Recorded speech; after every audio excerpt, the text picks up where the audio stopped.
to, this is who he was, who his soul. The first thing was, my father was makasher to the Rebbe, v'leiv nefesh. There was nothing that could get in the way of that. Every decision that he did, anything he did was based on that. Will it bring me closer, or God forbid the other thing? That was the ultimate to him. Another thing my father had was no vanity. There was zero vanity. Everything was very, very serious. He went around with energy and smiling at everybody, saying a little joke. It was all in order to enable to lift them up. There was never a Shabbos meal. You would come around the meal and talk about the politics. It never happened. It happens in my house. That's all we talk about. No, God forbid. But there's the only thing there was zero vanity. Zero. To the point where if during the meal Friday night we didn't finish the Kfar Chabad cover to cover, my father would restart it the next day, the whole thing. Actually, my father had every Kfar Chabad saved from the first one, from the original one. You had in binders and things, quite an amazing thing. There's zero vanity in my father's life. But at the same time, he was always truly happy, always lifting somebody else up. One time a lady approached my father during the week and said, please, make sure my husband says l'chaim on Shabbos by the farbreng. I was like, say l'chaim? This is an interesting request. So she said, yeah, every time my husband says l'chaim by the farbreng, he comes home in a great mood. So even when you give it a little l'chaim and you give him a little extra, you should just know you're helping somebody shalom bayis. It depends. It depends who. But one interesting thing, and I'll finish off with this. I don't want to take away Rabbi Munshine's full speech here that he's going to be giving soon. While my father went through a lot of challenges the last couple of years, extreme, a lot of physical challenges, he never once complained, Eibishter, why are you giving this to me? Why me? Eibishter, I'm in pain. My father would sit there winching in pain until somebody would say, Todd, can we give you some pain medicine? Then I'll take it. He would never, ever open his mouth and ever complain to the Eibishter, why me? For us, why do I have this pain? And it's really a great lesson of a core, of a person who truly believes in true emunah. This is what the Eibishter wants. For whatever reason, this is what has to happen. L'chaim, l'chaim. If my father knew that everybody was here gathered and fussing about him, he would not be so happy. The only way he would justify is if everybody would say l'chaim in this room. So l'chaim, l'chaim. Rabbi Munch had a little l'chaim, including the woman, l'chaim.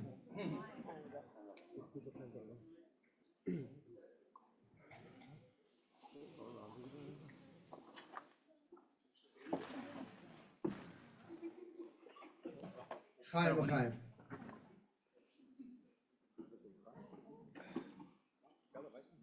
As Rabbi Baruch just said, he reminded me, there's a young man in Pittsburgh, about 2 years ago, he went some health challenges.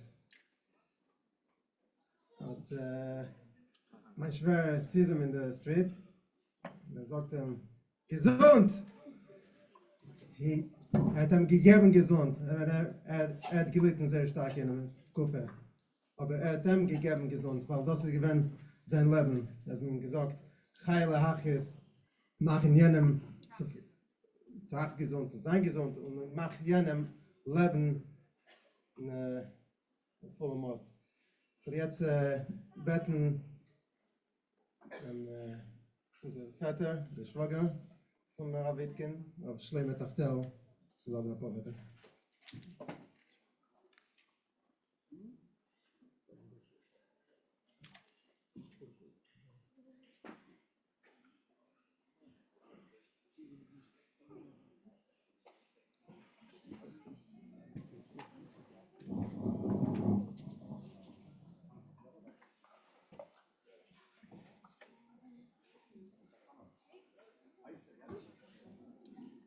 Chaim l'chaim, da folgen Chachamim, Bishus Gisi Agodol, Tarte Mashma, Chaim. Das ganze Wort ist in der Siche von einige Woche, der Rebbe lehrt wegen, als jede Sache kommt von Teres. Und in Teire allein heet es an von der Anheb auf der Teire, und Heinz halte mir an Parshas Vayechi. Und der Rebbe sagt, als viele in Anheb von dem Teire geht man zu der ersten Wort von der Teire. Und der erste Wort von der Teire geht nun zu der erste Os von dem Teire. Und da bringt der alte Rebbe Sach, wegen mit darf leben mit der Zeit. Und gleich der Pasche hebt sich an, Vechi Yaakov be'eretz Mitzrayim 17 Shono, Ve'iyu Yemei Yaakov 47 Shono. Der Rebbe fragt dort Kamer Scheiles. Ein Scheile, für was darf man sagen, als er gelebt 17 Jahre. Wir wissen, als wenn er gekommen zu Paroi, hat er gesagt, wenn mehr als 30 Jahre anochi. Und es steht, bei Yemei Yaakov, 47 Shono. Weiß man, als er 17 Jahre alt gewesen, was darf man das sagen? Und noch eine Sache, Jakob, der Tzemach-Tzadik ist gekommen nach Hause, wenn er gelernt, als der Teire sagt, Vayechi Yaakov be'eretz Mitzrayim 17 Shono, also die 17 Shono sind gewesen die besten Jahre in seinem Leben. Ist der Tzemach-Tzadik hat das gelernt, ist gekommen nach Hause und hat gefragt, der alte Rebbe, wie kann sein, dass er ihn sagt? Yaakov Avinu, Bachur שבאובייס, alle Jahren hat er gelebt, die Menucha nicht unter Agolus Mitzrayim, wo das gewesen, was Haaretz, und hat gelernt Teves, und die besten Jahre sind gewesen in Eretz Mitzrayim. Und dann hat er gesagt, als sein Ding in Eretz Mitzrayim hat Yaakov geschickt Yehuda zu machen dort eine Yeshiva, was das ist die größte Nachas von Yaakov, weil der Name Yaakov wird gefällt. Jud, wissen alle, das ist, sag mal, Azelus, und der andere Part von der Wort ist Ekev, das ist die Tachten, ein Tachten Lamata Emelo. Yaakov hat gewollt, als nicht nur sein Ding in Elam Atzilus, und dann hat der Eibischter genug Malachim, aber erbringen dort den Mato, es soll sein, der Elam Atzilus soll weiten der Mato. Da sagt, als der Fall ist Yaakovs Chayus die beste 17 Jahre gewesen in Mitzrayim. Was aber für ist, der Rohr von dem, als man darf wissen, es ist nicht genug, am lernen, und man tut alle gute Sachen, und man hat Geschmack lernen, aber man darf rausgehen in die Welt und machen, darf man, das ist der Chayes, was der Eibischter will. Und das ist bei Eifenklali Vayechi. Und der Rebbe sagt, vor allem da noch eine Sache. Der Rebbe kennt auch, Yaakov ist gewähnt, und hat es mit Zeit. Aber der Loschen Vayechi meint, dass viele mit tut das, aber mit tut das ohne Chayes. Mit tut, mit Tage, mit Land, mit geht in die Welt, mit bei der Welt, mit Kirche Welt. Aber sie ohne Chayes geht es gar nicht. Meile, der Schgacherpartys, die Yartzait, mein Schwager, Rabbi Yosef Yitzchak, das ist ein Ischchai, der Feier Mamesh, wo gerät wegen seiner Simcha. Jeder einer weiß von sich, kam Dugmois, wie hat mit Kabel gewinnt, jeder einer, Simcha, sie gewinnt vor allem wichtig machen, als Zweiter soll sein, mit der Chayes und mit der Geschmack.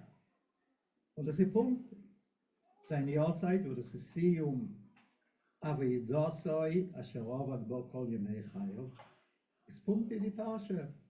Vayechi, Rabbi ist Mamshich, als es steht Vayechi mit Avov, was Vov ist weiß, dass noch eine Sofe, also viele sie fahren Chayes, darf man auch Chayes, Miuchedes und Potis.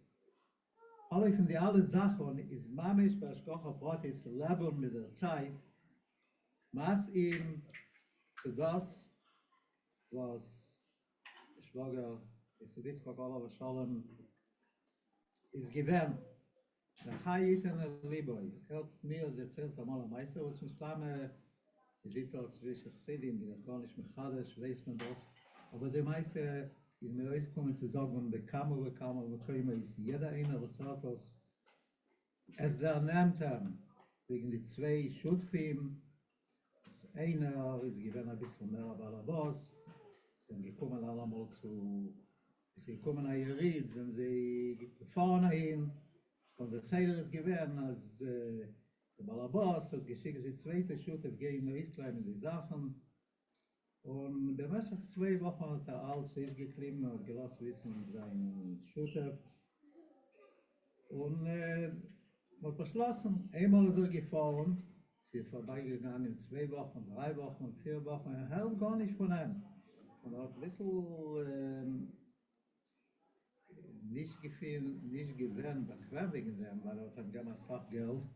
Und Geld ist nicht gewähnt, seine Geld dafür. Aber was der kann tun? Es ist gegangen 8 Wochen und nach 8 Wochen hat er gehabt, Acholem. Sein Schütter kommt zu ihm. Und er sagt ihm, du wunderst auch, wo ich bin. Ich will das wissen. Als noch ein paar Tage, noch ein wegfahren, er ist gewähnt, gezwungen in einer Städtel. Es gewähnt in Schulden. Er ist geworden nicht gut und er ist weg vom Welt. Keiner hat ihn nicht gekannt, aber er ist gewähnt ein Jid.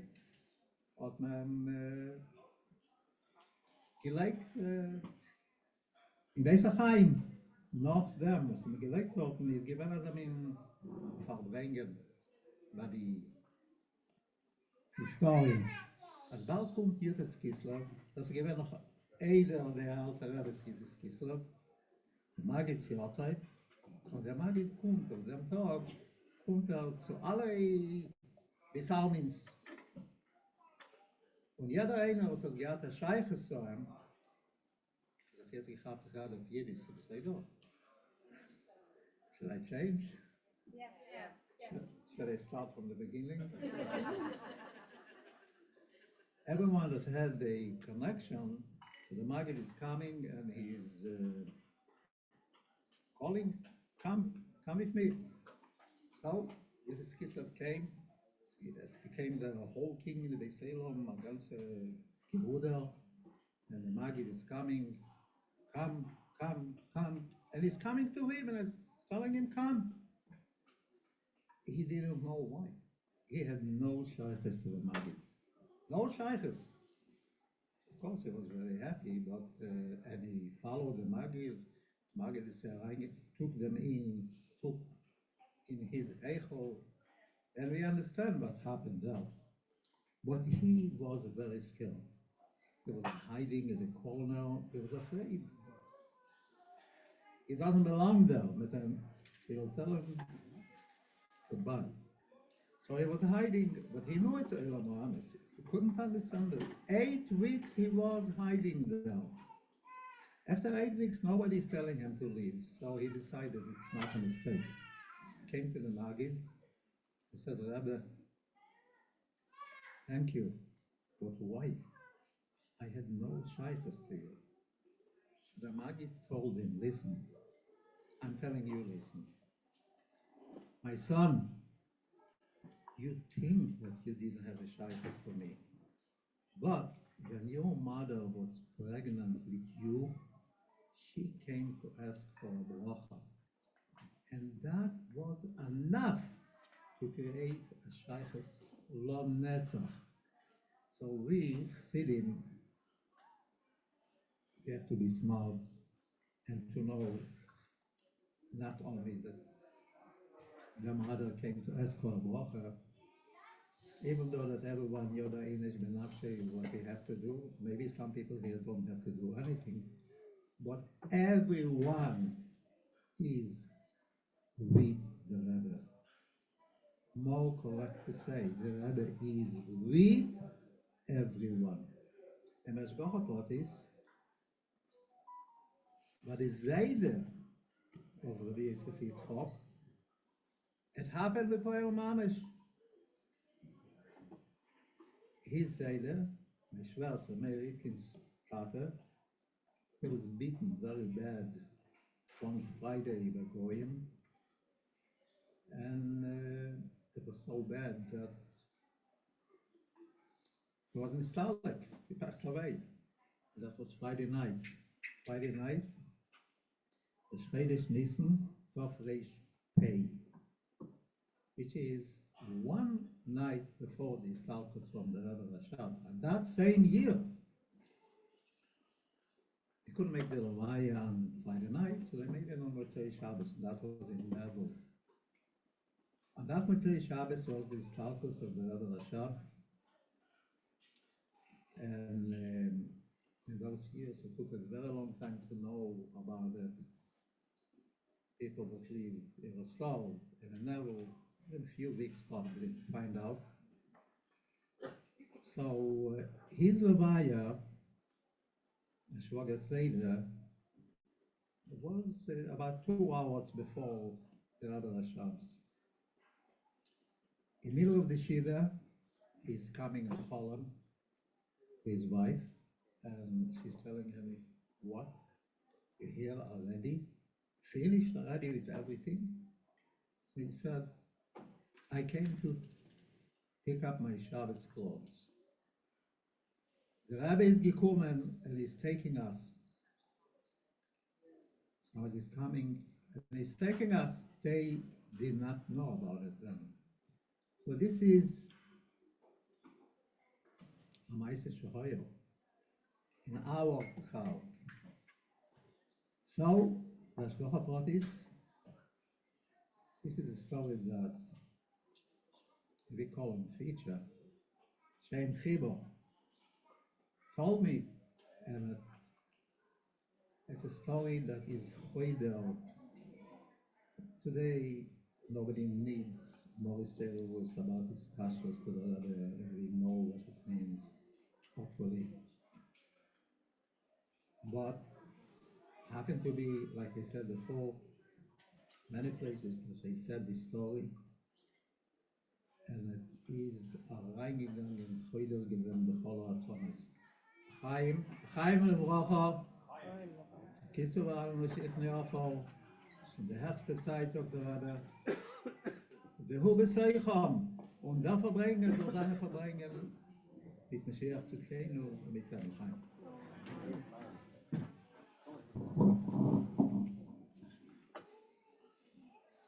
Shekach. So without further ado, Schwager, David Yunik, please come share a few words.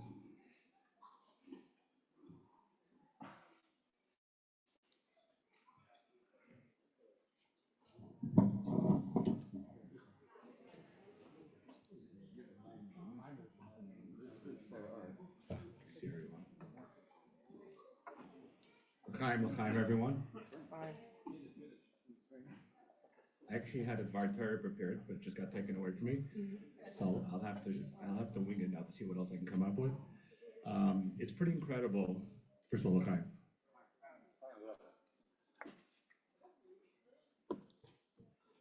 It's pretty incredible that we're here now, a year later, and even to think that, to say that Fitcher is not here anymore, it doesn't even make sense.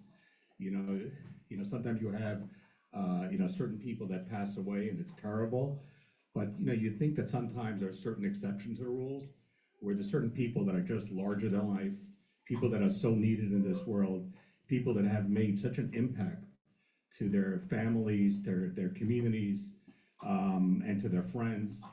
And Fitcher was one of those people. And, for me, when I think about Fitcher, he came into my life when I was 10 years old, so I was a little kid. So he was a sibling to me. And it's for that reason that it was very difficult, when all this took place, or even when I first heard that Fitcher was not well.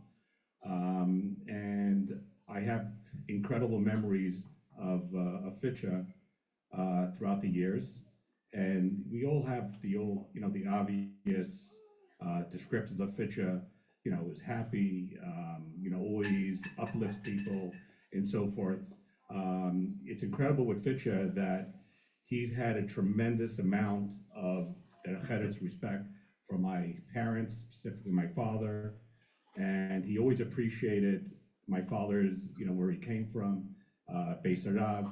He always spent as much time as possible trying to listen to stories. Fitch is someone that always farbreng and was always loud, and he was like a freight train whenever you heard Fitcha talking. But on the other hand is whenever he was around my father, Fitcha was always Kabbalah style. And he was always listening, he was always quiet. And you actually see a lot of that in Levi Munshine, his shvager as well, his son-in-law, where it's incredible the amount of information that Fitcha has absorbed. And when you look at Fitcha on what he has done in the Pittsburgh community, and before that, by the way, he was in Richmond, Virginia, for all those that who are not aware of it. He worked on the Krantz, but in Pittsburgh, he was not just a mashpia for the Bachrim. And I got to tell you, what's incredible is that when Fitcha passed away, how many Bachrim have reached out to me personally. And it's funny that I have classmates who also went through Fitcha in the system, and how Fitcha really impacted them. And it's very unusual when you find a mashpia that has really impacted a Bacher, that there's a certain amount of love that still remains. It's for that mashpia. And when you look what Fitcha has accomplished in Pittsburgh, that he was not just the mashpia of the yeshiva, but he was actually the connection that people had with their Rebbe. And without Fitcha, to these people, there would be no Rebbe, there would be no Lubavitch. He was like the hands and feet of the Rebbe's representative in Pittsburgh. And I remember that the summer before I got married, I was head counselor in Pittsburgh, and my chassan teacher was Fitcha. And I can tell you guys some of the secrets that Fitcha has taught me. They only have 4 kids, so.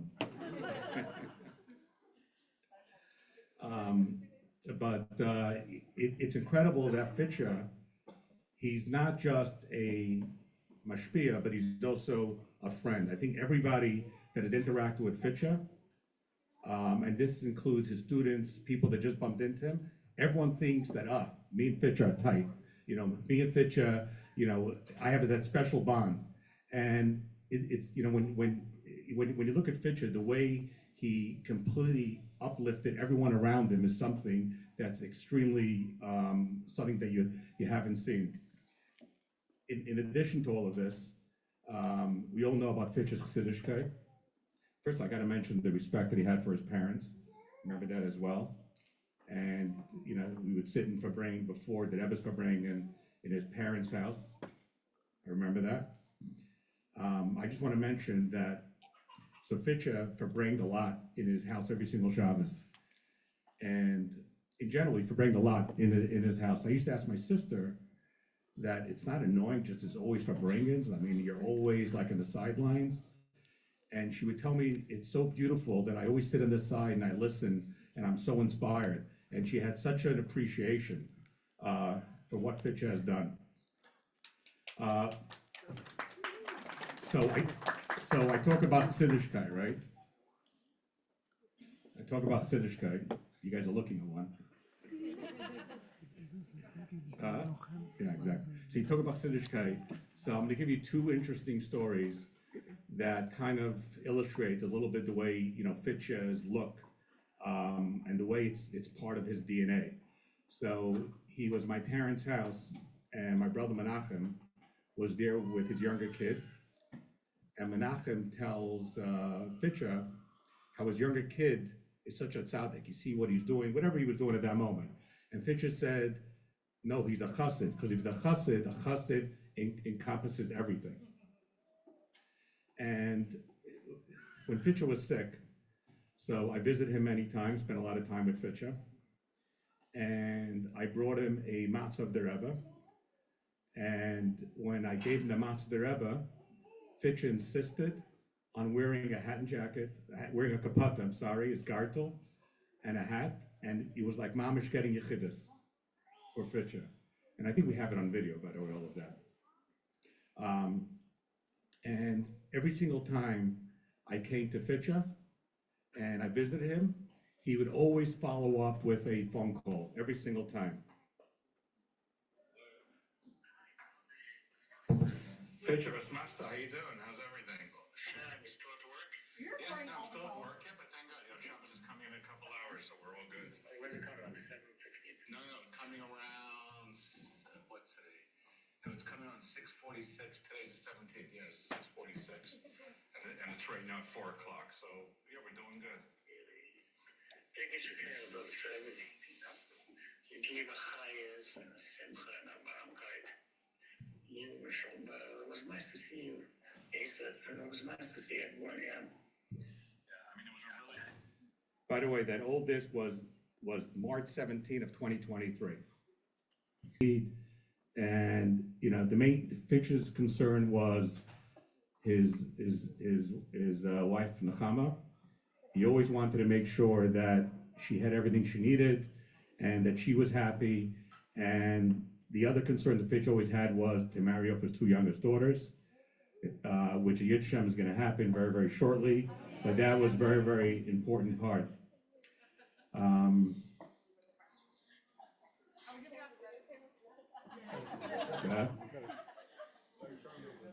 Anyways, Mazel tov. I could continue further a little bit. Huh? What was he? Oh, by the way, it's Nevuah. By the way, everything's Nevuah. By the way, I think when Fitcher sat Shiva, if you guys recall, I think Fitcher had Zexa nights ago, right? That Fitcher sat L'chaim. So I don't think Fitcher wants anyone to sit here, ba'atzvos or anything like that. There's one other thing I wanted to mention before I go. Listen, if the Varteris can go on forever, then this can also go on. Not nice. So there's one thing that I find very different about the Itkin family, and I think everyone that knows the Itkin family, and I mean also the son-in-laws as well, is that you really see that the Itkin family, the way they live and breathe Fitcha, and the way they carry on Fitch's legacy is something that I've not seen in any other family. And it's incredible that Fitcha adored all his son-in-laws, and I think all the son-in-laws adored Fitcha tremendously. And you even see that how much nachas they all want to give Fitcha in the last year, try to come up with ideas in order to bring Fitch's legacy to keep it alive. And they came up with the mitzvah tank that's outside on Kingston Avenue. And it's incredible the amount of joy that it is bringing, not only to everyone here, but I'm sure Fitcha is shepherding a tremendous amount of nachas. So the only thing I can tell Fitcha is that it's time for you to go up, not go up, the mileage already there already, unfortunately, but to go and make a studim up there. And, everyone for some reason has not been successful, but Fitcha, a year is too long. And I hope the speakers after me will continue talking about the chrenis of Fitcha. No one wants Varteras. Varteras we can talk later on. People, do me a favor, talk to Varteras. And if men have nothing else to add, then we're going to go to the women's section. Anyways, l'chaim, l'chaim.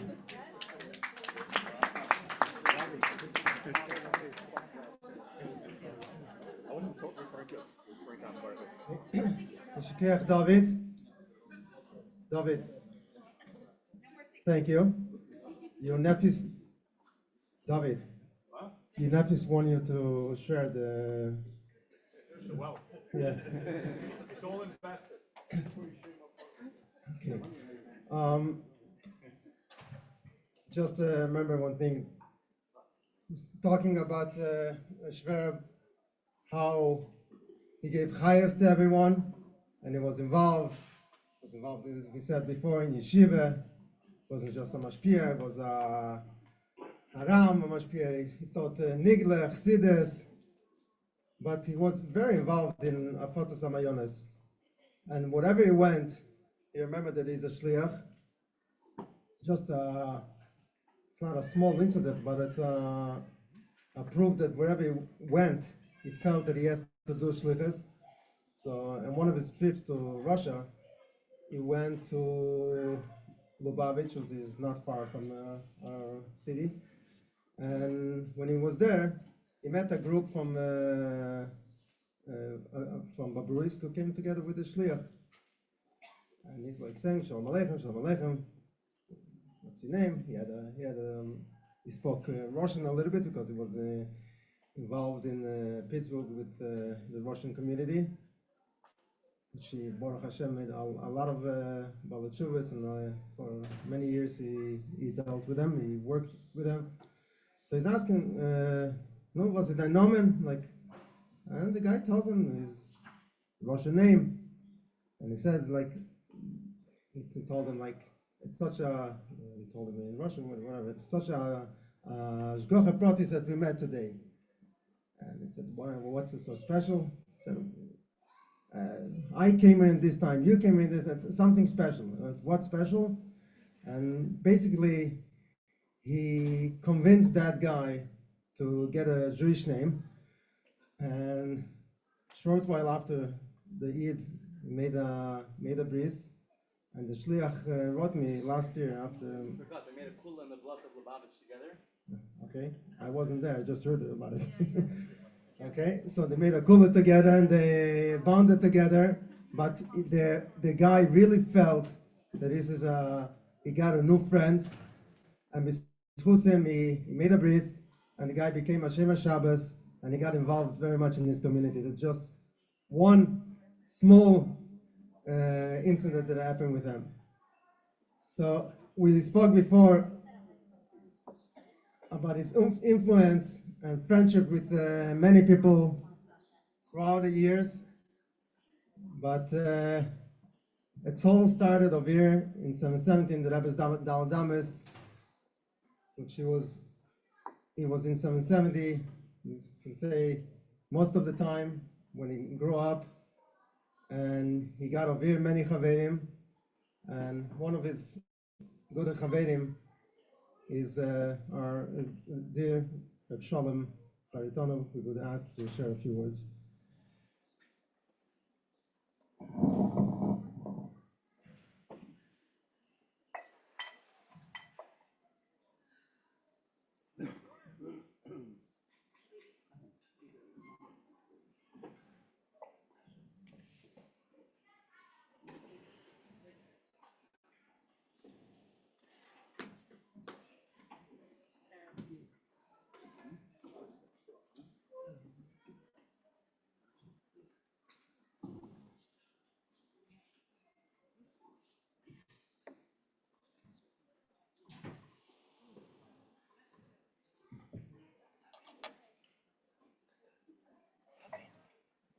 Chaim L'chaim, Elis an Shome, seine gute Bette für die Mishpacha, für alle seine Land, L'chaim, L'chaim.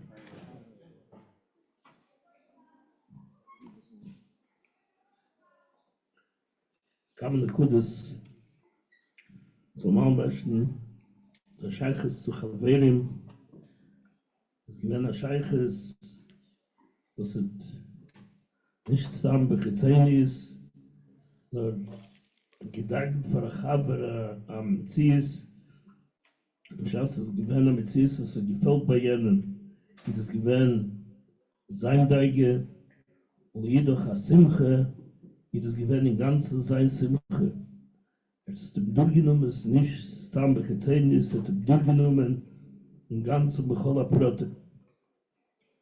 Das ist Bescheiches zu Chaverim, der Nordewir so geführt mit anderen in der Fotzes, Ayardus, Amanyones, die Universal Gata Scheiches, ist Akelreisch, hat übergegeben Sachen, übergegeben Sachen mit dem ganzen Emes, mit dem ganzen Sturm, Sachen, Kmeische Heim, gar nicht verwassert.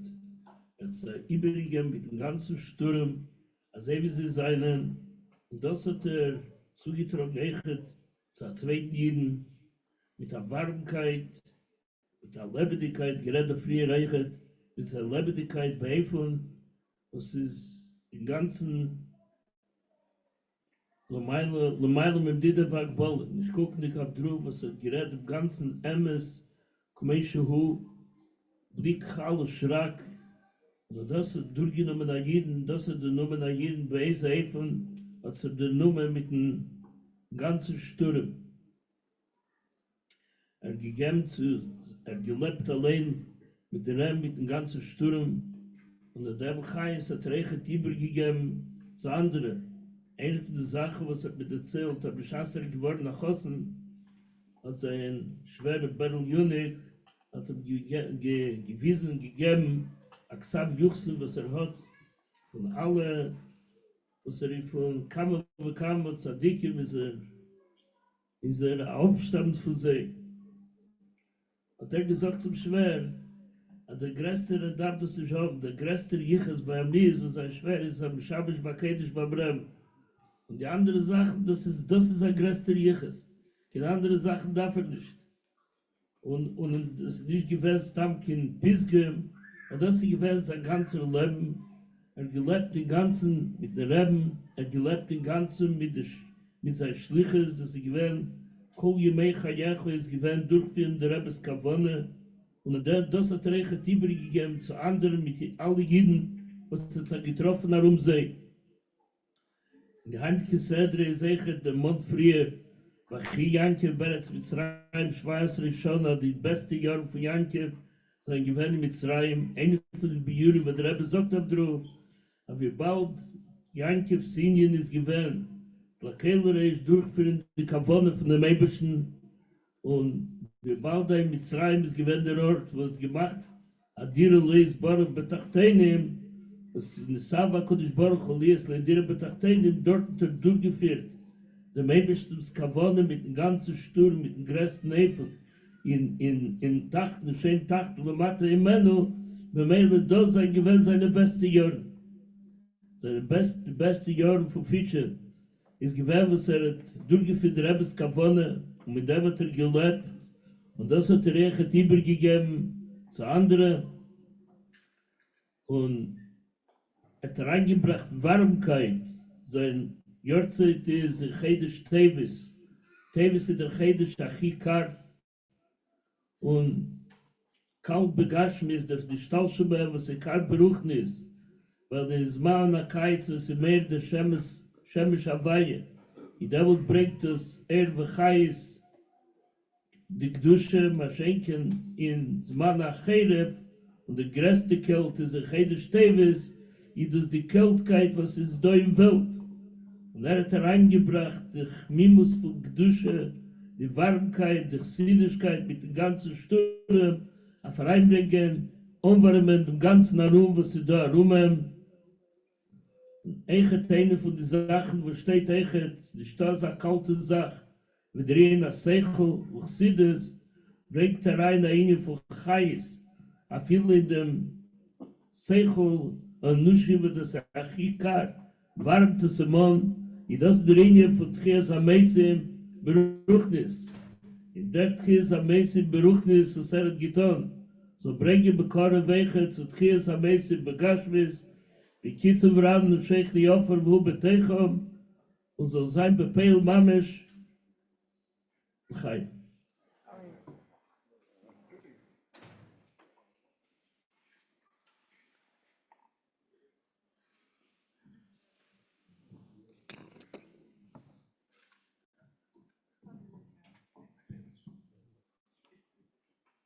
Shliach Hershel.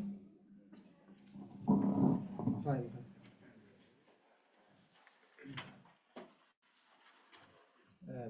Ich denke, wenn ich habe Gasne gehabt, hat bemächtigt die Shivas in der Mischte, hat schwer vorgestellt, kommen Menschen in die Stadt, mir zu meinen Taten überschauen. Und hat gesagt, das ist meine Edith Nehmann. Das ist meine Edith Nehmann.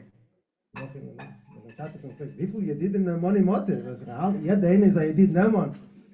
Aber wenn man sagt, dass es nicht gewesen mit einer Sofa will Chutz, jeder redet, was gekommen, die hat zu tun mit ihm, es gibt mamisch eine emesse Freundschaft, a Jedidus Ne'amana, und einer von Jedidim Ne'amanim, seine da mit uns, lange Jahre, sein Freund, der Meir Sheikhia, und das sagen ein paar Wörter. Aber echt nicht.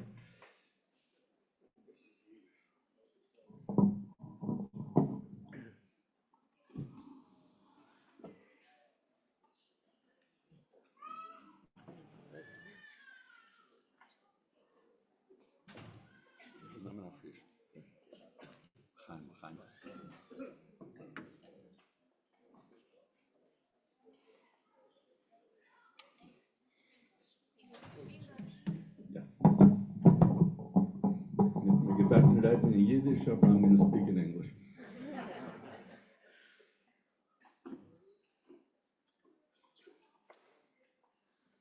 I don't know where to start, so I'm going to start somewhere.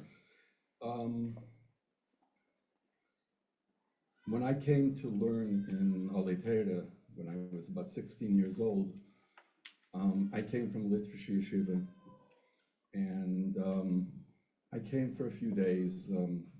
I had grown up with Lubavitcher families. My parents were shliach with Lubavitcher families. But I grew up in the Midwest, and I came to, after a long ishtalshelus, I wound up in Aleteira, because the Rubashkin family, Reb Gabriel, for Shlema, was always telling my parents that Meir belonged in Lubavitch. And when I was 16, it came to be that I came to Aleteira with my classmates, with Yossel, Yoska Levin, Yossel Machkin, Mental Volsov, Itkin, and I was the new misnagid came to Aleteira. I think it was the first misnagid that ever came to Aleteira.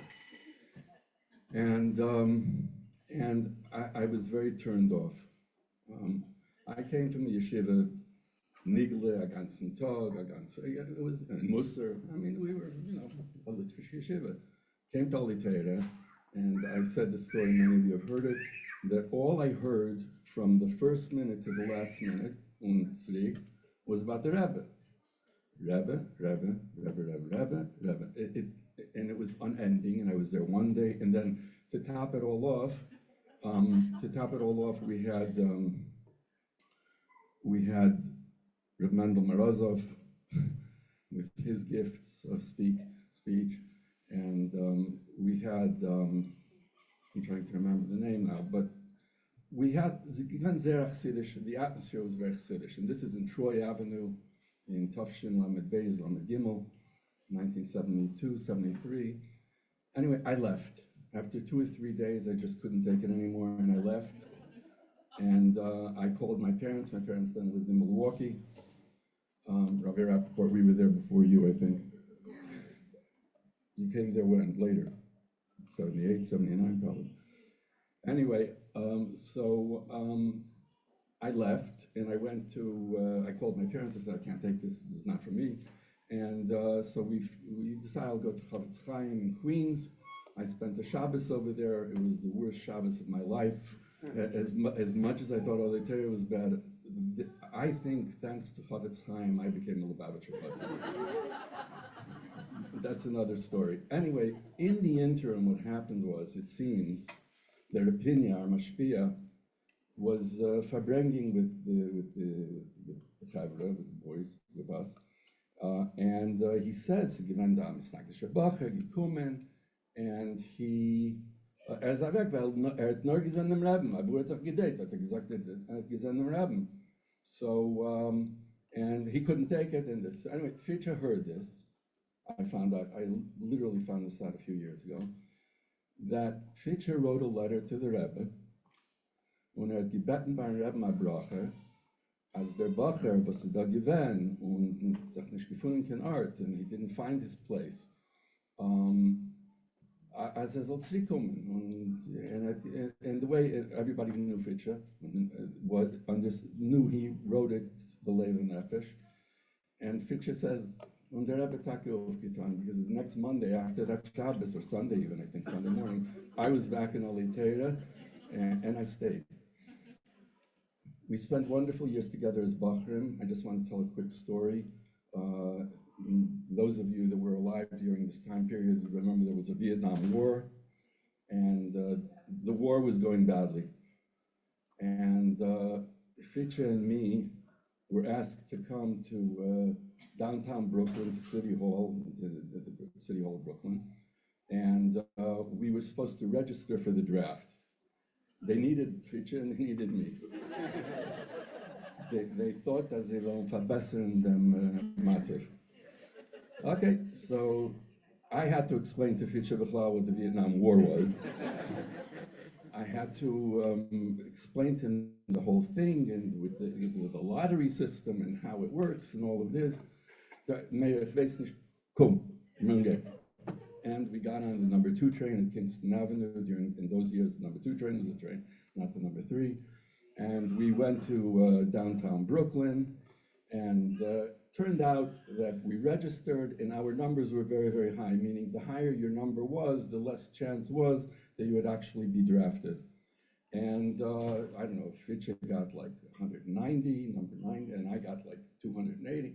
Haiker, we go out, Fitcha says to me, "No, where are we at?" So I said, "Fitcha, we have nothing to worry about. We're not going to the war. We're not going to the army." So he says, "Ey bazeh, kum mit machen harikud." And right over there in this gemacht harikud, that was, he never lost an opportunity to make harikud. Subsequent to that, on the road, this was a very impactful trip for me. On the train back, but mostly Atzilus. And discussions, and I'll never forget that train ride. I go on the train a lot, but I'll never forget that train ride. And I'm thinking to myself, here I am with this, I was 16, 17, he was 17, 18. And we're in the bowels of New York, and we're talking about Atzilus, we're talking about the Rebbe. I want to read to you, but I'm going to take a drink first. I want to read to you a little excerpt of a letter. I found a few letters from Fitch after Zavek. I mean, I had them always, but I looked them up afterwards, and I shared them with the family, and whoever translated it in English, thank you. It was in the Kfar Chabad in Hebrew, but I want to read to you in English in his words, even though it was written in Yiddish. He says, so this is in his voice. David actually played his voice, but these are his words.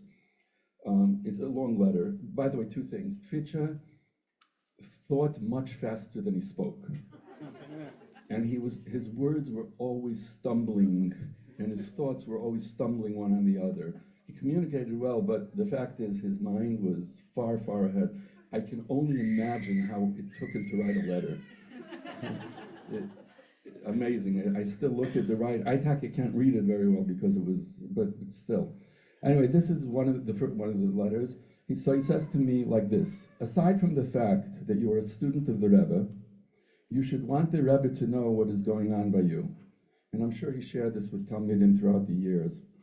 Simply, when the Rebbe will tell you what to do, you will know with certainty that this is the best way and this is what Hashem wants from you. I'm writing you these words because I want what is best for you. You don't have to fret. Okay, that's got to be one of the translator's words. You don't have to worry about if the Rebbe will answer your question in one way or the other. All will be for your best. Somebody earlier said, Fitcha was a personification of a chassid. Wir reden am Farbrengen, den chassidische Jiden von Amalek Yarn, von Amalek Rabbein, but we, with Fitcha, what we had was no less, if not more, each and every moment of his life. I don't recall a moment that we ever spoke that the Rebbe wasn't part of the conversation. And he told us we were fortunate for about 35 years, I think, 34 years, as I've so it was 34 years, that he farbrenged every kinnis hashluchim, the class would get together, and we would farbreng together, and it was the highlight of the year. That's when I got to meet my nephews, Levi, Aaron Baruch, and the others, and it was, and the last one I want to read to you is a short one.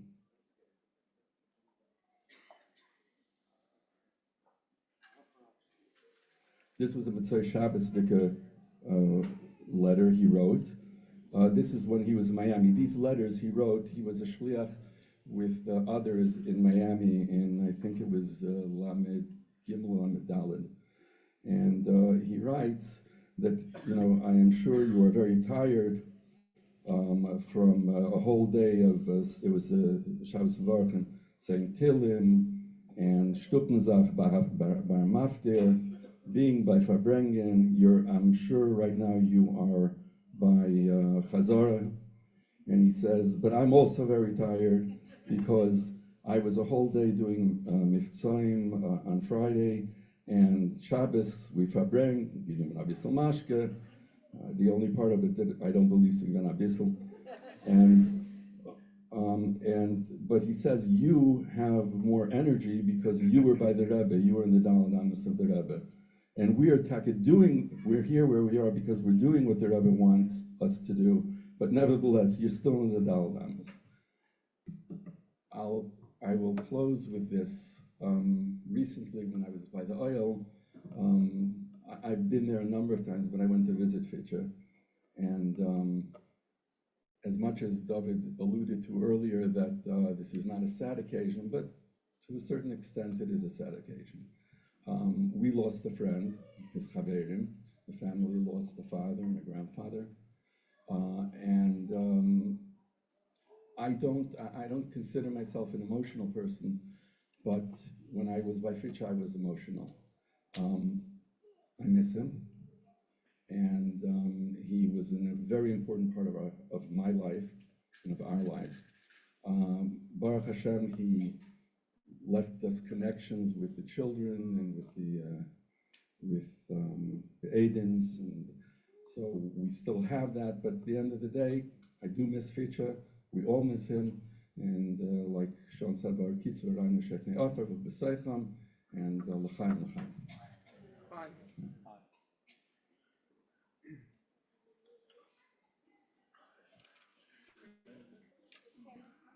Chaim L'chaim Shliach.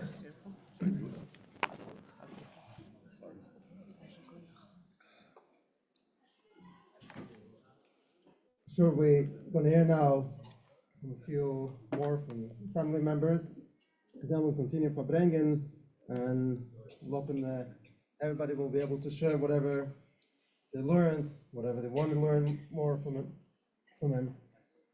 Now I'm going to call upon my shloger, Rabbi Levi Raskin, to share a few words of memories, what we learned from the shler, what we can learn together. Rabbi Raskin.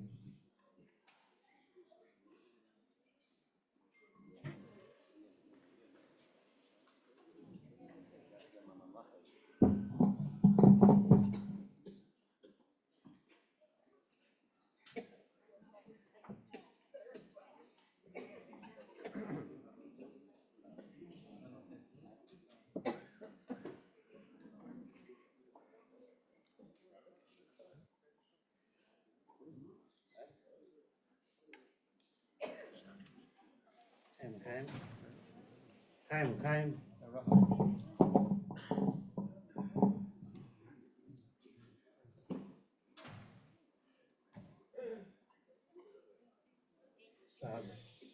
English. I was asked to come speak, so I'd like to take my time in introducing my brother-in-law, Chaim Itkin, to come share a few words.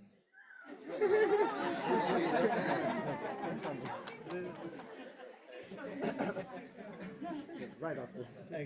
Okay. So, the Shver is when a very Chassidish Yid, he was a very Chassidish Jew, a Yid.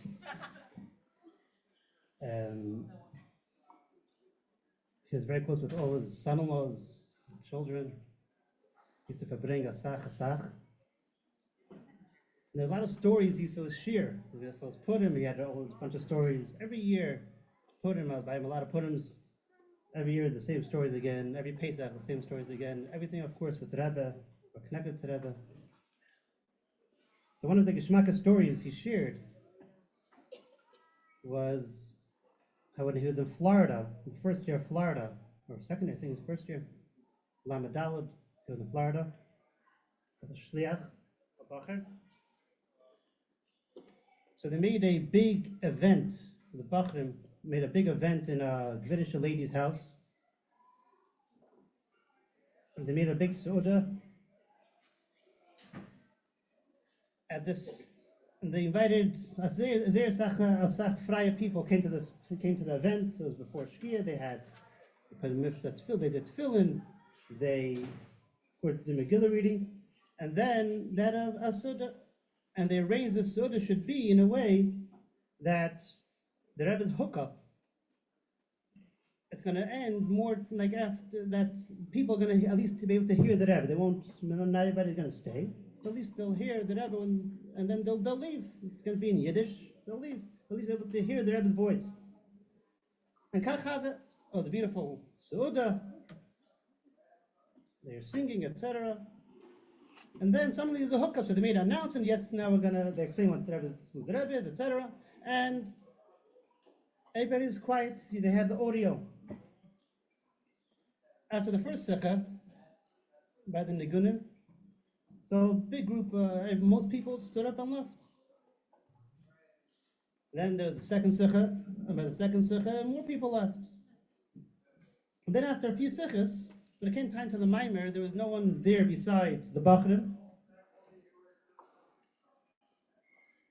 And after, I think that during the Fabrengen, suddenly the Rebbe started singing Samul Chanashi. And when the Rebbe was singing Samul Chanashi, the people who were left in the house was just the Bachrim. So he said, by the Maimer, he said, we're all standing in the corner, everybody standing in their own corner, trying to protract in the Maimer. But besides this, there's also this old Yiddish lady. She was also there. And now that everybody left, she had a very big dog. And anybody knows my Shver, he didn't like cockroaches, and he for sure didn't like dogs. So the dog came out, and not the more the Rebbe heeft zich aan Samul Chanashi. And the lady, when she hears, she's pashet onkeven vein mit ren, hearing the Rebbe's koil. So when the dog saw his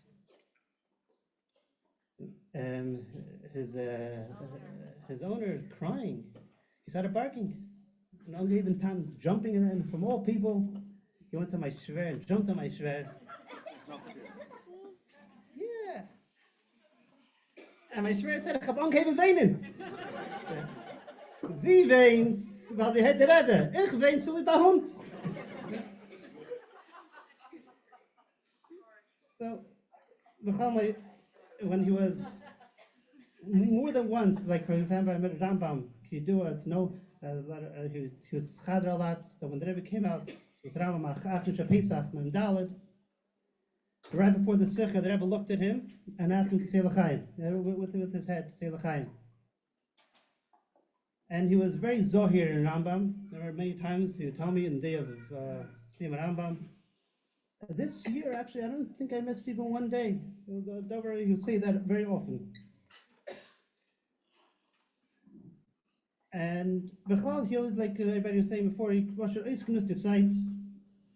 Remember his phone on WhatsApp. He wasn't, some people are not part of any groups. He was part of all the groups on WhatsApp. Yeah, on all Zachen. But he didn't look at them. He looked at them when gewalt. He wasn't when gewalt. He used to look at them in the end of the day, or in 2 days. Then he looked at them. A few years ago, he hurt himself like a good verbracht. And nach dem Verbringen, he fell and he hurt himself badly. And for over a year, he was pushing in pain by night. And he would wake up, and in the morning he would say, so last night I learned this whole Fabrengen, and last night when I finished Rambam, like he would tell you, what I pushed it, he didn't wake up and read a magazine. He pushed woke up, he didn't go on his WhatsApp, didn't or anything, he pushed learned. He was kashrus, in charge of kashrus at Pittsburgh. Besides the great thing of mitzvah kashrus that he really cared about, and he's very, very into it. So he also had to do hashgacha jobs, so he would hire people. But many times he would do it himself. He said he'd come back by supper and he was like, Levi, today I learned 4 dafim. I'm sitting on my phone. I did 4 dafim. I had hours. I just learned 4 dafim of Gemara. He would finish the whole Dvar Malchus every single week. Yeah, when I yid was a pashat given Molly Gadish.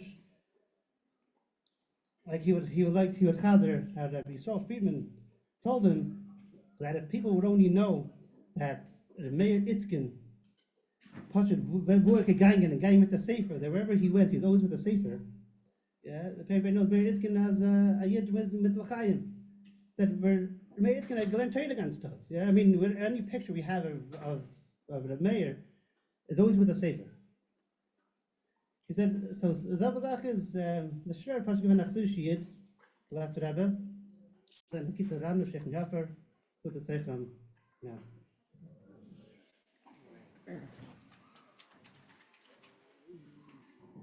Shikach Levi, Chaim, please.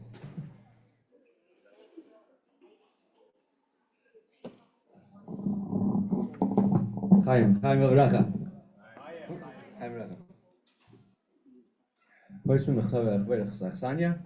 Big thank you to the Jewish Children's Museum for hosting us so beautifully tonight. Thank you for so many people who come in from very relatives, from close by, from far away. Many mechutanim, friends, many talmidim, former talmidim, current talmidim. For the past few weeks, the parish will read all about Yosef, the treasures of Yosef. Very interesting letter of the Rebbe, printed in the back of Chelek Lamed of Kutas Sichas to Rabbi Greenglass.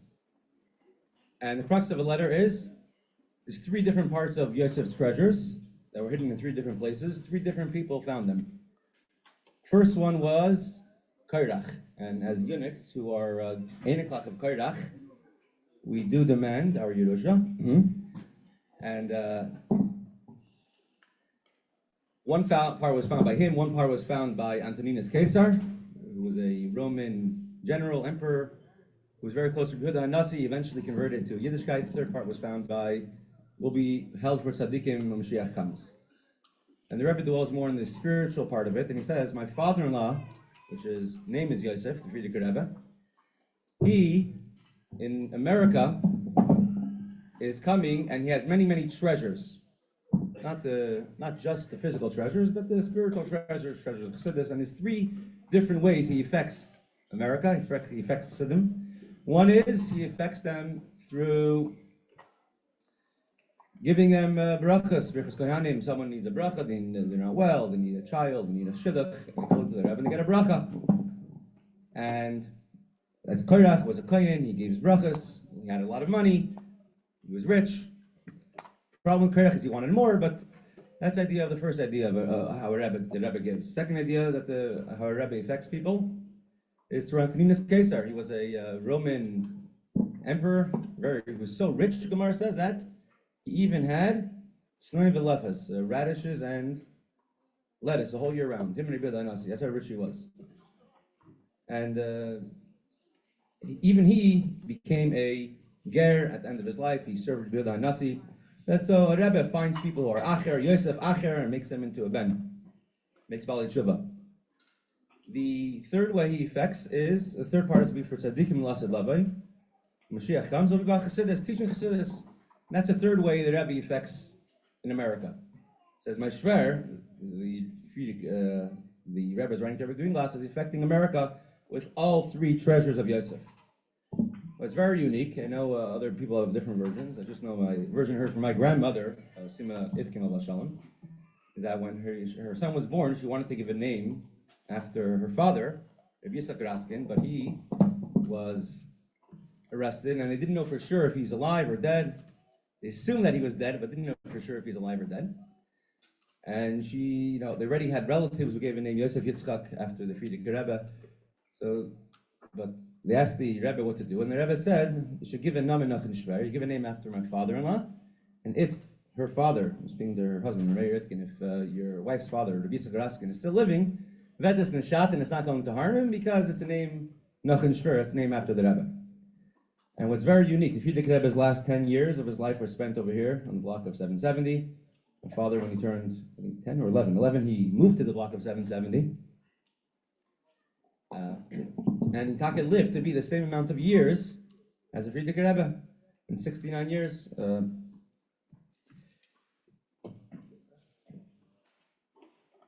And being the fact that he grew up in the block of 770, as his father asked the Friedrich Rebbe, Valger in 770. He wanted to spend as much time as possible in 770. So on Motzei Shabbos, we had a big farbreng in Pittsburgh. And it's all online, you can look at it. And many people, they went through, at least on the men's side was online, not the women's side, and each one was saying our memories of Rabbi Itkin, 99% were the same. He was so chayistic, he was so lebedik, he was so freilich, he was so positive, he kasher in my kitchen, he, etc., etc.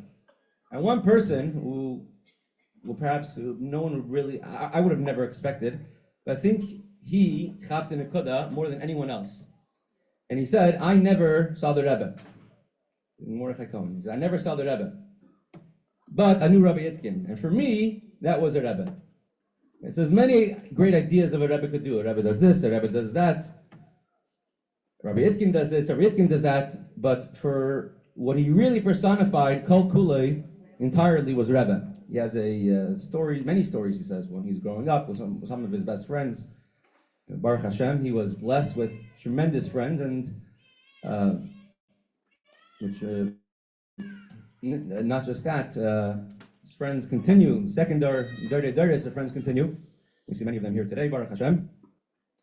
And he describes that one of his friends they were having many long discussions for many, many nights. So when they're 13, 14, about the connection between the Rebbe. Does the Rebbe care about every bacher? And they're walking by the Rebbe's, walking by 770 in the middle of the night, and the Rebbe's window was open for yichud purposes. It was always a little open. They're able to see the Rebbe in the night of yichudis. And then this particular friend of his started crying, and he said he finally chapped the Indian of Rebbe.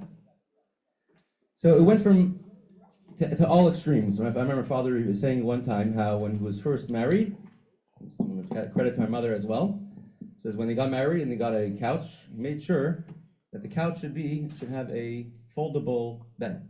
It should fold out.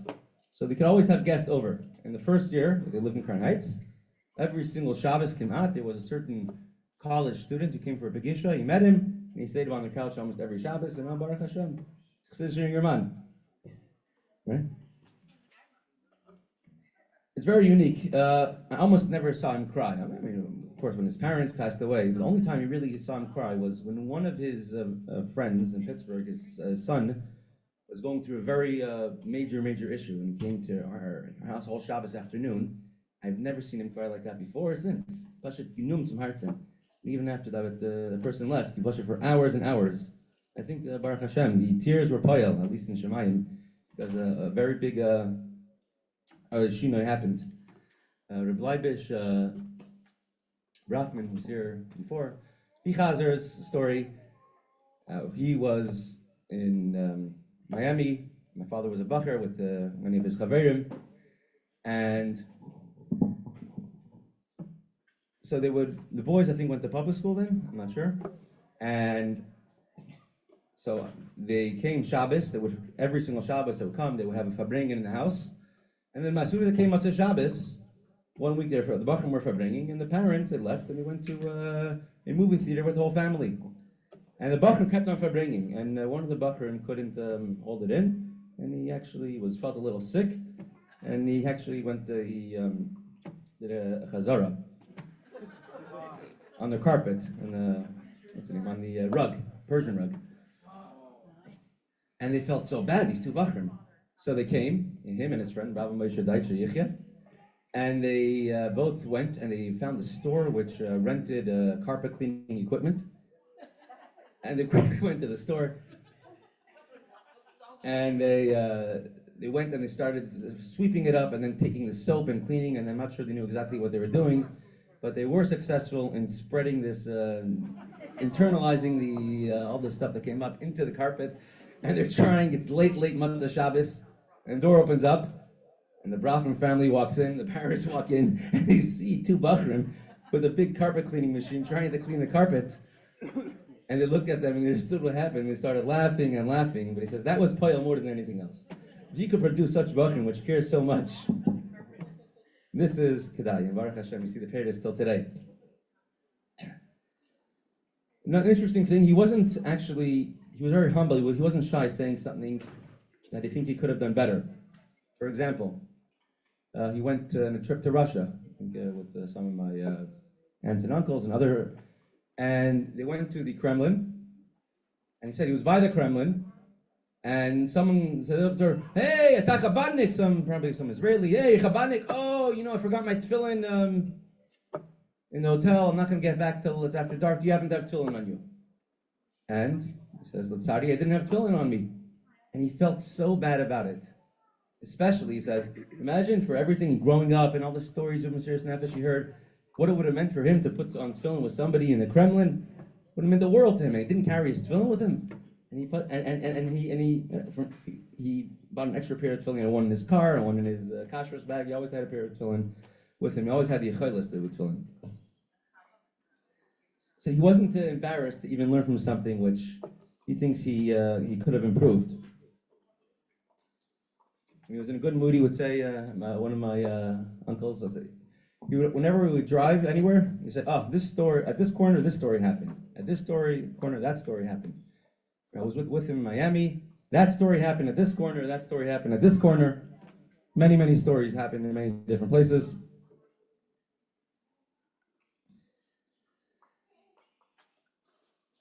And so I remember one place over here, down Bedford Avenue. His point is that window. See that the building has a lot of windows. When I was a kid, I was walking past there on the way to yeshiva, and I was counting how many windows there were, and I bumped into the mailbox, and it said, "Excuse me." And I looked.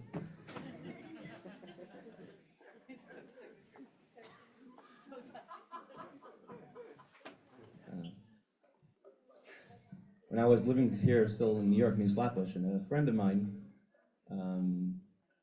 offered me tickets to go to the Siyum HaShas, and I didn't make a Siyum HaShas, so I didn't feel right going.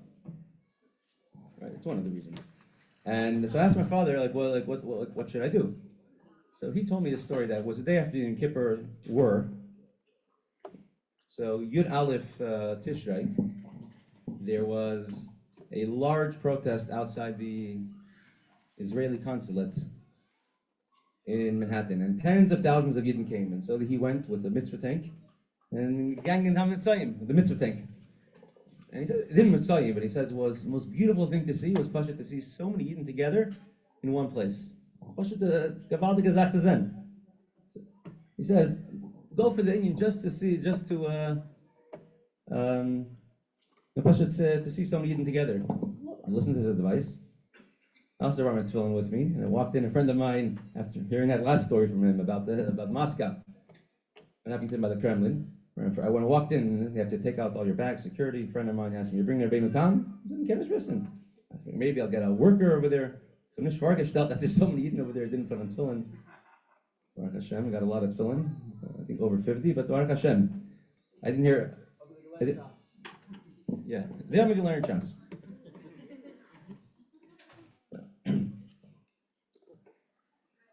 One of the stories when he was in Miami, he went with his friend, Mendel Bolasov. I'm not sure if he was here. Mendel Bolasov, there was a college student who was very close to the Bachrim, the Shluchim, who was in Jacksonville in the university. And so for Purim, he arranged a private plane to fly, the two of them, to fly from Miami to Jacksonville to make a Purim party in his dorm on campus, and then he'll fly back. And they'll get back in time to do mushpaim and everything else, and the Suda in Miami, Purim Day, hear the hookup from the Rebbe's farbreng. And it was in a dorm, in a large dorm room, and this Jewish student got many other Jewish students, and there were, I think, close to 50 Jewish students, and they were making a party, and they're laying the Megillah, and there's dancing. In middle, this big, tall person walked in, one of our neighbors, local neighbors from this neighborhood, walked in. He was very high, and high as a kite as well, about 6 feet tall, and he walked in, he was holding a knife. And he walked right over to the college students arranging the big Purim party. And he says in very flowery terms, "What are you doing bringing all these Jews here? I'm going to kill you." So he says, "It's not me, it's not me, it's not my fault, it's those two guys over there." And he pointed to my father and the other bacher. So he turned around, he left. Meantime, the room emptied out, everybody ran away. And so he turned first to the other bacher. He says, "I'm going to kill you." He's towering over him. My father ran in front of him. He says, "Not fear. I'm with him together. If you kill him, you have to kill me too." So he turned away from him. "I'm going to kill you." And Baruch Hashem, by that time, the campus police came, and a few big policemen managed to control the person. It was a big fight, and he was known to have already history, with a violent history, with drug history. It's any different, myself. KK didn't like those type of people. Okay, another story. During one summer, he's on Merkez Shlichus in Miami. They took their mitzvah tank, which you can see parked right outside of the mitzvah tank. So he has a long history of mitzvah tanks. Take a mitzvah tank, they park it in a RV park overnight. And a few minutes after they park, they get a knock on the door. And they open the door. "Hey, shalom aleichem, welcome." "Oh, I'm sure you saw the sign, the mitzvah mobile." He says, "Yeah, I saw the sign, the mitzvah mobile. I want to tell you that we're from the local KKK. And you have 10 minutes to leave. Or else you don't want to know what's going to happen." So he says, and then the person left. So my father didn't know what the KKK was. So his friend told him, "Look, quickly, let's go. He was a double Grossbaum. And he goes, my father, he was what, you should be nispal from what some guy tells us. We should be nispal. It's a lachasei. "No, we're going." And his friend got into the car, got into the driver's seat and left.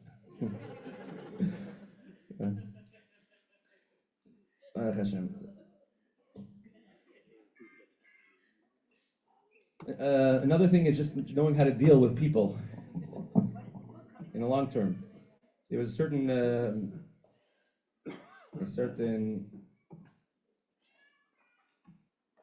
a hotel where they wanted to, the chef came, he says, "Oh, we have to kosher all these equipment, including sheet pans and other equipment that you don't kosher usually." He says, "We can't really kosher these equipment, it's difficult." "No, we need it," and he was very rough about it. "Okay, fine, we'll see what we can do." And he told the person who was working for him, "Do a good job on this particular sheet pan." So the guy, he takes his blowtorch and he spends a good 10, 15 minutes on the sheet pan. It's curling up, it's turning colors. And he says, "You could do a little more over there, you could do a little more over there." In the meantime, the chef is standing behind him. His face is turning colors. "No, it's okay, we'll order new sheet pans." There's another local school in Pittsburgh called Hillel Academy, and they wanted to do milchik and fleishik in the same kitchen. And father walks in, he says, "Yeah, you have to build a new kitchen. You have to build a wall in the middle of the kitchen. It's too expensive, it's too difficult." "Okay, no problem. We'll see what we can do." There was an old shul down the block which had a kitchen. We'll use a fleishik kitchen over there. "What about if it's raining, it's snowing?" "You'll be fine. You'll use a fleishik kitchen there." One day it was a big snowstorm, and it was impossible to carry all the food back and forth. And it took and finally they said, "You know what, it's too difficult. I think we'll do the idea of just building a wall in the kitchen, putting in a second milchik stinker, fleshik stinker, and kosher. The chef said, Rabbi Itkin, like, how do you do that? He says, sometimes you have to take the long route. Sometimes you have to deal with it.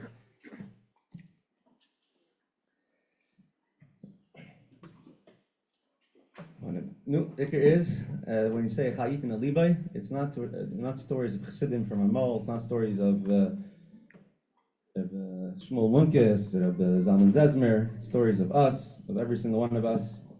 Every single one of us could be a Rebbe for someone else. Every single one of us could be a Dug Mechaya for somebody else. You never know what you say to who you say can make a difference to somebody else. And Mela, when you say V'chayit and Alibai, is when someone goes on Mila, they're not leaving you. On the contrary, now they got promoted. They can advocate from you from a higher level. Imagine your brother. He works as a clerk in the local city councilman. Then he gets promoted. He's a clerk in the local city, in the congressman. Then he's a clerk in the Senate. Then he's a clerk in so on and so forth in the president's office. And Aliyah means that you have an advocate for you from somewhere higher. Being as a whole purpose is there. With Tachtoinim, it's all about the Tachtoinim.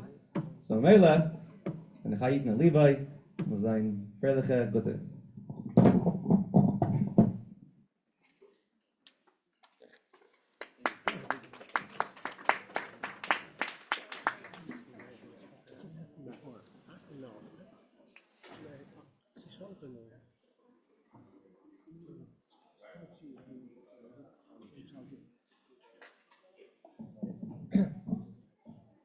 As my shwager mentioned before, how proud my shwager was of all his kids, the daughters, the Edims, and he really lived with all the Paulas, the shlichas, encouraging all the time to do more and more, and he shept a lot of nachas. Last place where he went on Yom Tov to spend time with the kids, and he had a lot of nachas. It was in Mansfield, Massachusetts, and I'll ask my shwager, Rabbi Yosef Yitzchak, to share a few words.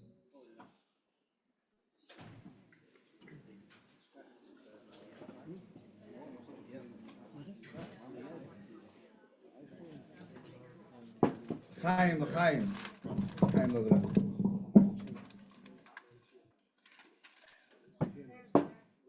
I'm going to learn from my brother-in-law that I should like to introduce now Sruli. Jokes aside, it's true. Whenever the Shver came to Mansfield, everyone said here that everybody felt like they were his best friend. And each time he came, he made a bunch of new best friends. And Abba Yoim is someone in Texas, whenever he says L'chaim, he either says L'chaim, or he says a Rabbi Itkin L'chaim. It's emes.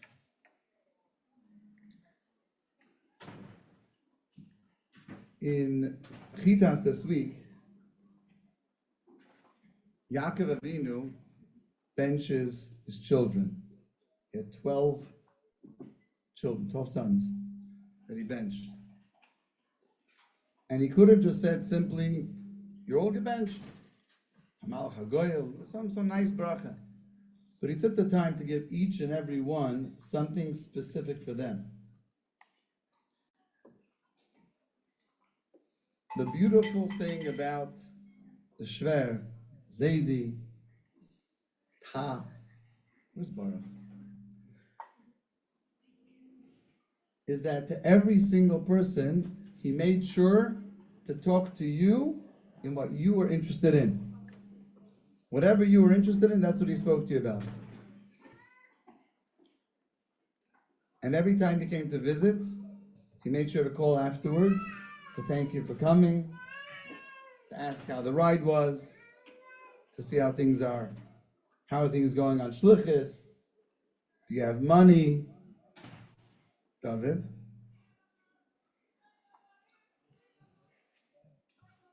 I think we keep on saying, one thing we can learn from tonight and on, is to always look at other people and say, what can I say to this person to make them feel better about themselves? Anyone who knew my shver knows that he always found something to say to you to lift you up, where you were. He remembered something about you from last week, last year, 10 years ago, 50 years ago, something about you to lift you up. So l'chaim, I think it's a very practical, there's simcha things on the table. Everyone has such beautiful things to say. But one thing we can all do is when you meet somebody, lift them up the way they are and bring out the specialty of them. L'chaim, l'vracha. And without further ado, Shuli, please come up and tell us how we're going to have this galus now. And we're going to be together with the shver farbreng tonight. L'chaim.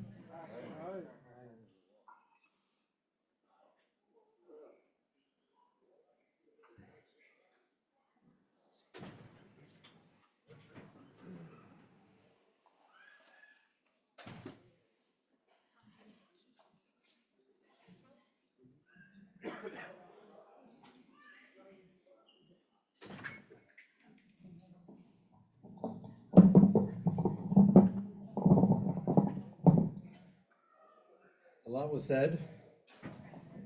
I'm walking the Dalam al time. I don't have much more to add. I can say on a personal note, I definitely miss my shver very, very dearly. Think about him a lot, miss him. He was almost, let's say, like a second father to me. I loved him very dearly. And Chaim,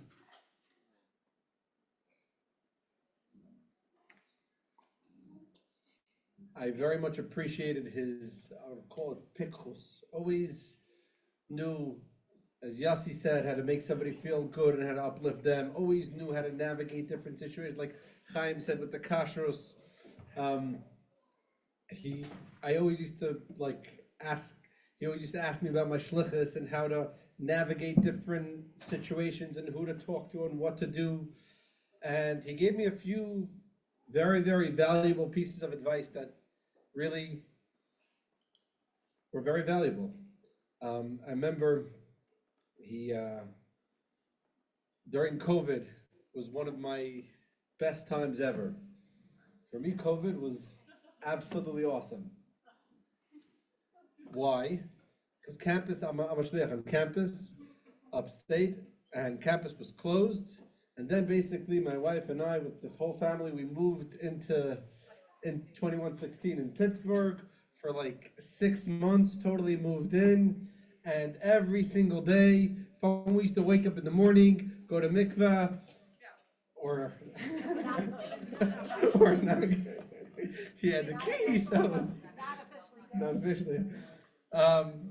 We used to learn together, L'Kutei Torah, Mamarim of the Rebbe. I used to daven together. We used to farbreng together literally the entire day for hours and hours and hours. We used to learn Chassidus, then we used to daven, we used to learn Nigla, we used to go on a walk, we used to farbreng. I loved it. It was, for me, a very connecting moment. I remember things that he would tell me. He was like Yisrael, when you go on shlichus, don't get carried away with all the big programs. And Baruch Hashem, we're a big Chabad house with a lot of people coming through, and there's a lot of big, flashy things that you could do with a lot of big numbers and a lot of big things. He's like, the ikr is take a few students and connect to them and be with them and like adopt them, and they should be like your people. Take 5 people and they should be your guys, and totally give sich Ibr Tzvi. On that note, I can't not mention, he used to tell me about when he was in Richmond, Virginia, before he came to Pittsburgh, and he also over there dealt with campus a little bit, right? If I'm not mistaken. One of the students that were there at his house, that he was mekarev, slowly used to come, used to farbreng with them, used to learn with them, and he said that the moment that the student said that the moment what like clicked by them, what made the change, what made them decide that they're like, to take the jump into the deep end and to become fully shomer Torah mitzvahs and etc. Like what made it for them was that when they were in Rabbi Itkin's house, they were playing ball together, and it was a ball with Hatzvi-Bais. That Chani was a little girl, and Shana was also existing, or not yet, I don't know. And the Shver would throw the ball, from one kid to the next, and teach them Hatzvi-Bais that way. And as they were playing, he like threw the ball also to the guest that was by him, and he said like the way he felt like then he was part of the family, that's what made it. The way he felt that like he's not just somebody coming by, rather he's ufkahatit, he's one of us. He's one of the way that he felt that he was loved and accepted like an Egener.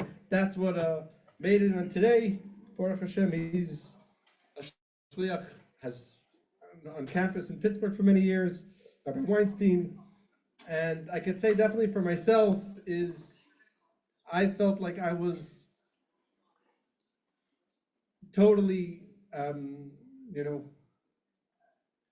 loved, precious, and part of like he used to call me, like I felt the care, the real, I don't have words to describe it, but the emissa feeling of, we're one, you're mine. So l'chaim, v'chayit in the liboim. For me, what things that when I think about the Shver, besides for obviously his iskashros, and besides for obviously his, like everybody says, his freilichkeit and his positivity, and like Levi mentioned, for me the Shver learned a tremendous ton. Like you used to all they have chavrusas in Pittsburgh. I learned them a ton. Like I said, during COVID, and it was geschmack. But I would say that another nekuda is his redivus achar shalom, his Avos Yisrael, and he always would navigate me, and I would also see it in himself, is trying to make sure that there should always have Avos Yisrael, and always have shalom, and always. So liba menachem and l'chaim.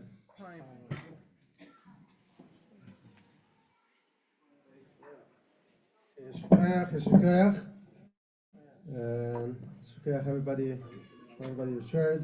The dvorim hayotzim min halev, nechnosim min halev, and now we'll continue real farbreng, the way my shver love to do. So we'll invite everybody to sit around the table, and we should zecher b'kol mamish. Today should be a kitzur v'lana shech offer wo b'seicham. Wir gehen zusammen mit dem Rebbe zu Yerushalayim. L'chaim.